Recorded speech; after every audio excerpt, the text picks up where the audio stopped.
अगर कोई सूखे पेड़ में पानी डालेगा तो क्या आप उसको समझदार कहो? नहीं कहो, वो मूर्ख कहलाएगा। क्योंकि वो व्यक्ति जो है उस पेड़ की उपयोगिता को देख ही नहीं रहा कि सूखे जल में अगर हम पानी डालेंगे तो ना तो पानी देने का कोई उपयोगिता है हमको, ना तो उससे कोई लाभ हो रहा है, और ना जिस चीज में हम पानी डाल रहे हैं, मान लीजिए हम पेड़ के लिए पानी डाल रहे हैं तो पेड़ को भी कोई लाभ नहीं हो रहा। इसलिए उपयोगिता को देखना जरूरी है, समझदारी विकसित करना। और उपयोगिता ही जो है आपकी सम्मान दिलाती है। क्योंकि जो अगर आपका लाभ ही नहीं है, कुछ आपके होने का अगर कोई लाभ ही नहीं है किसी को, तो कोई आपका सम्मान नहीं करना भी नहीं चाहिए। क्योंकि मान लीजिए आलस का हर कोई सम्मान करने लगेगा, अपमान नाम की चीज ही नहीं है। और अगर कोई अपमानित भी नहीं होगा, वो समझदार भी कभी नहीं हो सकता। इसलिए एक समझदार व्यक्ति को चोट भी जरूर लगती है। इसलिए जो उपयोगिता बढ़ाना जरूरी है। मान लीजिए आपके घर में कोई कलेक्टर आ जाए तो आप उसका बड़ा सम्मान करते हो, सर आइए, सर खाइए, रसगुल्ला खाइए, बहुत सारे आप उसका एकदम आदर सत्कार करते हो। क्योंकि आप जानते हो आज अगर आप उस कलेक्टर से आपने अगर दोस्ती कर ली, उसके साथ रिश्ते अच्छे हो गए, भविष्य में आप इसका फायदा उठा सकते हो। इसलिए आप उसका आदर करते हो। तो उस व्यक्ति की उपयोगिता है कि एक व्यक्ति जब मेहनत कर रहा था तो कुछ नहीं था, लेकिन वह जब कलेक्टर बन गया उसकी उपयोगिता बढ़ गई। तो अपनी उपयोगिता को बढ़ाना हो तो आप किसी भी तरीके से बढ़ा सकते हो। तो समझदारी का जो सबसे पहले मतलब समझते हैं, समझदारी का जो मतलब है कि हमारा दिमाग का सही यूज हो। अगर हम अपने दिमाग का सही यूज करना सीख जाते हैं तो हम समझदार हो जाते हैं। लेकिन समझदार होना और दिमाग का सही यूज करने के लिए हमें किसी भी चीज की उपयोगिता को देखना जरूरी है, उससे किसको लाभ हो रहा है, किसको हानि हो रहा है। मान लीजिए हम एक आलसी हैं, हमको पता है कि हम जो है आलसी हैं और आलस से हमको कोई फायदा नहीं, फिर भी हम आलस से कर, क्या ये हमारी समझदारी?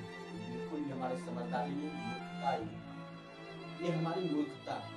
इसलिए जो आपकी उपयोगिता का अगर आप लाभ ही नहीं उठा पा रहे तो आप समझदार नहीं।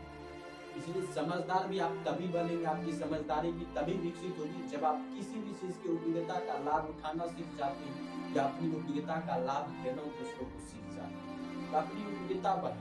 और दूसरी चीज कि मूर्ख लोग जो होते हैं वो विश्लेषण बहुत ज्यादा करते हैं। तो आप अगर समझदार दिखाना भी चाहते हैं किसी को, बिना जाने किसी भी बात पर विश्लेषण मत देने लगे। ज्यादातर जगह मौन रहने की कोशिश करें और अंतिम में बोलने की कोशिश करें। और मान लीजिए कहीं भीड़ में आप बैठे हो और कोई प्रश्न किया जा रहा है और सबसे उत्तर मांगा जा रहा है, आप पहले देने की कभी कोशिश नहीं, बल्कि बाद में देने की कोशिश करें। क्योंकि अगर आप शुरुआत में दे देंगे तो आप आपके मन में जो आएगा आप वही बोल देंगे, आप अपनी राय डायरेक्ट रख दो। लेकिन जब आप अंतिम में बोलते हो तो आप अंतिम में बोलते हो, अंतिम से पहले जिन्होंने प्रश्न का उत्तर दिया उसके उत्तर को भी आप सुनते हो, उसमें भी कुछ ना कुछ जो आपको फायदा नजर आ जाता है। आप अपनी सोच में जो अपनी राय में उस फायदे को जोड़कर फिर आप अपना अलग एक विश्लेषण दे सकते हो। ये आपके राय से जो है और ज्यादा बेटर राय बन सकता है। इसलिए जो है आपको हमेशा अंतिम परिणाम में जो है बोलना चाहिए, अंतिम उत्पाद बनिए आप। तो इससे जो है आपकी समझदारी और ज्यादा विकसित हो। और दूसरी चीज कि आधी बात को जाने या बिना किसी भी जांच किए किसी भी बात की उस पर जो पूरा परिणाम मत निकाल लीजिए। क्योंकि हो सकता है कभी कभी कोई भी चीज जो हम देखते हैं सुनते हैं वो गलत होता है या हमारी सोच कभी गलत हो जाती है। मान लीजिए कि हमने किसी से कर्ज लिए और 1 महीने बाद हमने उसे फोन किया तो वो फोन नहीं उठा रहा है, तो हम सोचते हैं कि यार पैसे लेके भाग गए, इससे हम फ्रस्ट्रेट हो जाएंगे हमारे।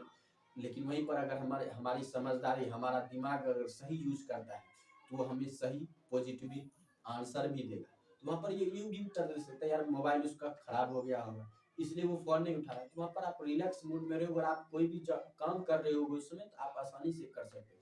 तो ये होती है समझदारी। तो आपकी क्या राय है कमेंट में जरूर बताइए। और देखिए समझदारी के लिए सबसे ज्यादा जरूरी चीज है वो है अनुशासन का होना। अगर आप मान लीजिए कि आप समय पर कोई काम नहीं करते, समय पर आप खाते नहीं हो, समय पर सोते नहीं हो, समय पर आप अपना हार्ड वर्क पूरा नहीं कर पाते, तो उस समझदारी का कोई फायदा नहीं, उस समझदारी का कोई सम्मान नहीं करेगा। इसलिए जो समझदारी विकसित करने के लिए अनुशासन का होना जरूरी है। और दूसरी चीज कि धैर्य का होना भी जरूरी है। मान लीजिए आपको कोई गाली दे, आप गुस्सा हो गए, तो आपकी अगर समझदारी ना रहेगी ना, तो आप उसको दे दोगे, दे धातु में कुछ मिलेगा तो फेंक दोगे, तो उससे आप प्रॉब्लम में पड़ सकते हो। लेकिन आपकी समझदारी अगर पूरी तरह से मजबूत है, तो आपको अंदर से एक आवाज आएगी, क्या अभी नहीं, अभी गुस्सा शांत कर ले, बाद में इसे हम जो है निर्णय ले सकते हैं, तो बाद में इसे हम निपट सकते हैं। तो ये होती है समझदारी। उस समय समझदारी जो आपको आपके कंट्रोल में रहेगी। तो आपकी क्या राय है?